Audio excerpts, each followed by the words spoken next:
அதுக்கடுத்து மூணாவதா நம்ம இருக்கிறோம், பூமி இருக்குது. நாலாவதா செவ்வாய், நமக்கு பின்னாடி தான் செவ்வாயெல்லாம் இருக்குது, சூரியன் தூரத்தில் இருக்கிறது. அதுக்கப்புறம் வியாழன் அதை விட தூரமா இருக்குது, சனி அதை விட கொஞ்சம் தூரமா இருக்கிறது, யுரேனஸ் அதை விட தூரமா இருக்கிறது, நெப்டியூன்ங்கிறது அதை விட தூரமா இருக்கிறது, புளூட்டோங்கிறது அதை விட தூரமா இருக்கிறது. அதாவது இந்த கிரகம் எப்படி இருக்குன்னு கேட்டா, இங்கனக்குள்ள மெர்க்குரி, இங்கன வெள்ளி, இங்கன பூமி, இது சூரியன் வச்சுக்கிட்டா, இது செவ்வாய், இது வியாழன், ஆனா சுத்திக்கிட்டு இருக்குது.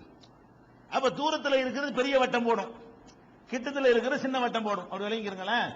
இந்த மாதிரியான 9 கோள்கள் இருக்குன்னு சொல்றான். சந்திரன் கோள் கிடையாது, சந்திரன் சூரியனை சுத்துறது கிடையாதுல, சந்திரன் பூமியை தான் சுத்தும். சந்திரன் நினைச்சீங்க அது பூமிக்கு ஒரு துணைக்கோளை தவிர பூமியோட சேர்ந்து கொண்டு சூரியனை சுத்தி வந்துருமே தவிர சூரியனோடு நேரடியாக எதுக்கு தொடர்பு இல்ல, சந்திரனுக்கு தொடர்பு கிடையாது. அதனால சந்திரன் இதுல வர, சந்திரன் ஏன் சொல்லணும்னு கேட்க கூடாது.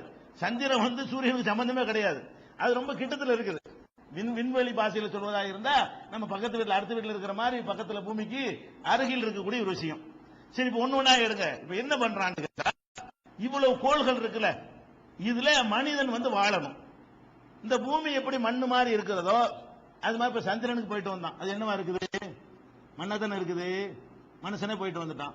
செவ்வாய்க்கு கருவிகள்லாம் அனுப்பி படம் எடுத்து காட்டுறான், அது என்னவா தெரியுது உங்களுக்கு, மலைகள் மண்ணு தான் இருக்குது. அங்க என்ன இருக்குது, அங்க உள்ள மெட்டீரியல் எடுத்துட்டு வர்றான், அந்த தனிமங்கள் தான் இருக்கிறது அங்க இருக்குது. சூரியன்லாம் நெருப்பு இருக்கே தவிர இதுல எல்லாம் இப்படித்தான் இருக்கிறது.